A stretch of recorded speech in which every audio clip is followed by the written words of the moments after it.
নমস্কার, তোমাদের সকলের প্রিয় পাঠশালায় আরো একটি নতুন ক্লাস নিয়ে হাজির হলাম তোমাদের সামনে। আজকে আমি তোমাদের সাথে আলোচনা করবো তৃতীয় শ্রেণীর গণিতের দ্বিতীয় স্কুলটির প্রশ্ন উত্তর। আমি আজকে ক্লাসটি শুরু করে দিচ্ছি, সকলে মন দিয়ে দেখে নাও। দ্বিতীয় স্কুলটির নাম হলো রেরাবাজার GFFP স্কুল 1। একই প্রশ্নটি আছে, সঠিক উত্তরের মাথায় টিক চিহ্ন দাও। ক, ঘন্টার কাঁটা মিনিটের কাঁটার চেয়ে ছোট, বড় না সমান? ঘন্টার কাঁটা মিনিটের কাঁটার চেয়ে ছোট। খ, একদিনে ঘড়িতে 12টা বাজে একবার, দুবার না চারবার? দুবার। ঘ, গ, 6 সপ্তাহ সমান 24, 42 না 52 দিন? 6 7 42 দিন। কারণ একদিনে এক সপ্তাহ হয় 7 দিনে, তাহলে 6 সপ্তাহ মানে 6 গুণ 7 মানে 6 7 42 দিন। ঘ, তিনটি সংখ্যার যোগফল ও গুণফল সমান হলে সংখ্যা তিনটি হবে 1 2 3, 2 3 4, 3 4 5। এটা আগে স্কুল থেকেও করে দিলাম, 1 2 3। সরলে প্রথম বন্ধনী না থাকলে গুণ যোগ বিয়োগ এর কাজ সর্বদা আগে হবে। গুণের কাজ সর্বদা আগে হবে।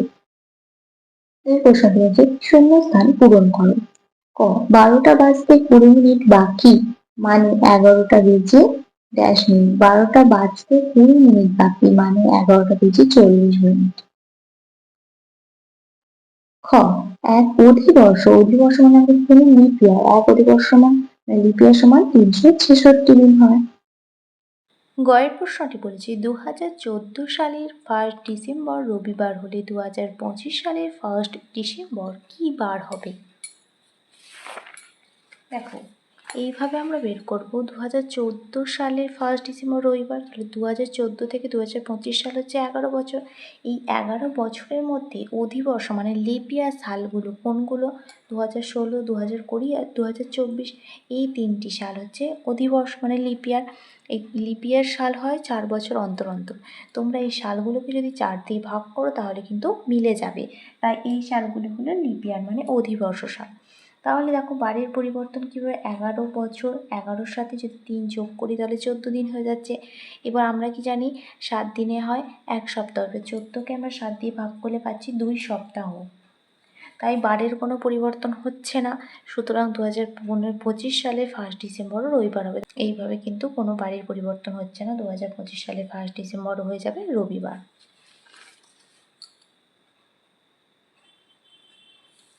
ঘ, সরল প্রক্রিয়ার শেষ ধাপ হলো? সরল প্রক্রিয়ার শেষ ধাপ বিয়োগ।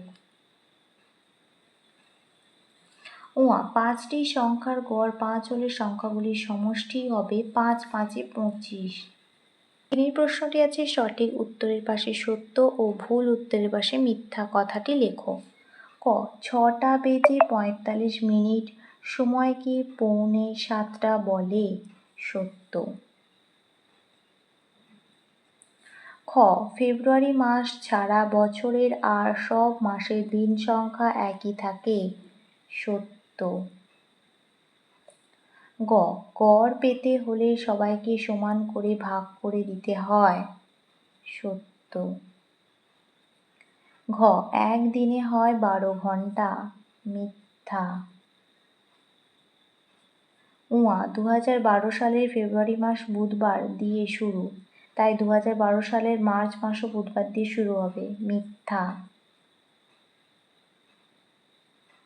4 প্রশ্নটি বলেছে সরল করো। 18 ভাগ 2 গুণ 3 ভাগ 9 বিয়োগ 2। 9 দুগুণে 18 গুণ 3 ভাগ 9 বিয়োগ 2। 3 9 27 ভাগ 9 বিয়োগ 2।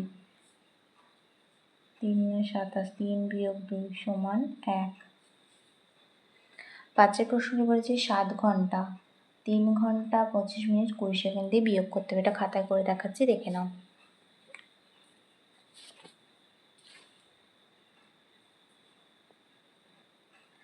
দেখো উপরে কিন্তু মিনিট আর সেকেন্ডের ঘরে কোনো মিনিট সেকেন্ড লেখা নেই, তাহলে আমরা 0 0 লিখেছি। এবার কী করবো, দেখো আমরা কি জানি 7 সেকেন্ডে হয় 1 মিনিট, 60 মিনিটে হয় 1 ঘন্টা। আমরা 1 ঘন্টা থেকে আগেটা ধার নিয়ে নেব।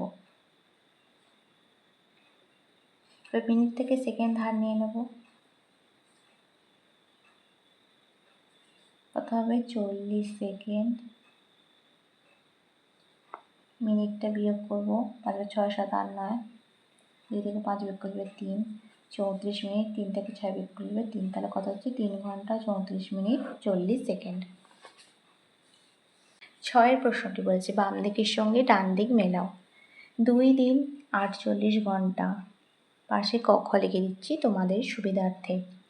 4টে 45 মিনিট 4:45, 8 যোগ 2, 8 আর 2 যোগ করলে যাবে 10, গুণ 4 সমান 10 আর 4 যোগ করলে গুণ করলে যাবে 40। ডিসেম্বর মাস হয় 31 দিনে, 8 ঘন্টা মানে 30 মিনিট। 7 প্রশ্নটি বলেছে নিচের প্রশ্নগুলির উত্তর দাও। ক, লিপ ইয়ার কাকে বলে? লিপ ইয়ার বা অধিবর্ষ হলো এমন একটি বছর যা সাধারণত 365 দিনের পরিবর্তে 366 দিনে হয়। এই বছরগুলোতে ফেব্রুয়ারি মাসে 28 দিনের পরিবর্তে একটি অতিরিক্ত দিন যোগ করে 29 দিন করা হয়। প্রতি 4 বছর পর পর লিপ ইয়ার হয়। খ, ইংরেজি ক্যালেন্ডারে 30 দিনের মাসের সংখ্যা কটি? 30 days আর September, April, June and November. এটা আমরা সকলেই জানি, তাহলে 4টি। গ, প্রথম 5টি বিজোড় সংখ্যার গড় কত? প্রথম 5টি বিজোড় সংখ্যা কি কি? 1, 3, 5, 7, 9।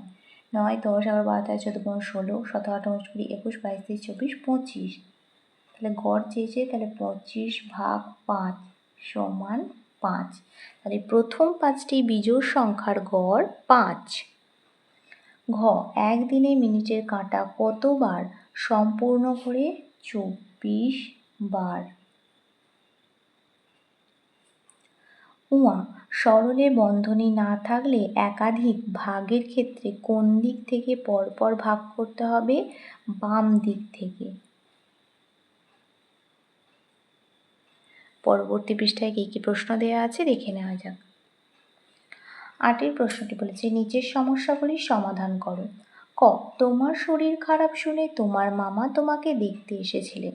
তিনি 6টা 55 মিনিটে এলেন ও 7টা 10 মিনিটে চলে গেলেন। তিনি কতক্ষণ তোমাদের বাড়িতে ছিলেন? কি করব? 7টা 10 মিনিট থেকে 6টা 55 মিনিট বিয়োগ করে দেব। 7টা 10 মিনিট থেকে 7টা 10 মিনিট থেকে 6টা 55 মিনিট বিয়োগ করে দেব। 55 মিনিট থেকে 10 মিনিটটা ছোটো, তাহলে আমরা এই দিক থেকে 1 মিনিট ধার নিয়ে নেব। 7 আর 10 যোগ করলে কত দেবে? 70। 5 থেকে 0 দেবো 5, হাতে রইল 6, 6 থেকে 7 বিয়োগ করে দেবে 1, তাহলে 15 মিনিট। আর 6 6 মিলে গেল 0। তাহলে তিনি কতক্ষণ তোমাদের বাড়িতে ছিলেন? অতএব তিনি 15 মিনিট আমাদের বাড়িতে ছিলেন।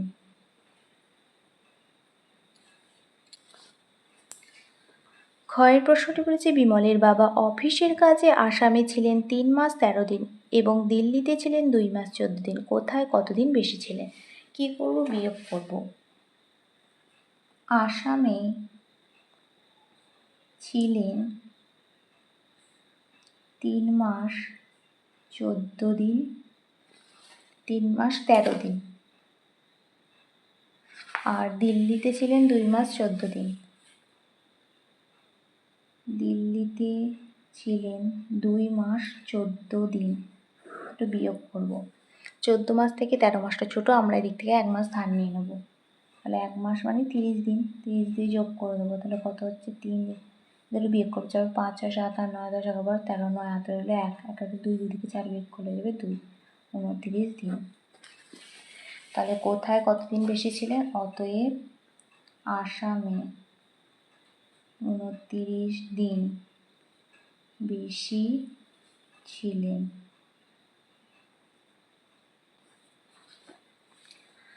গয়ের প্রশ্নটি বলেছে টেবিলে 3টি প্লেট আছে। প্রথম প্লেটে 4টি রসগোল্লা আছে, দ্বিতীয় প্লেটে 6টি রসগোল্লা আছে ও তৃতীয় প্লেট খালি আছে। তৃতীয় প্লেটে কটি রসগোল্লা রাখলে রসগোল্লার গড় 4 হবে?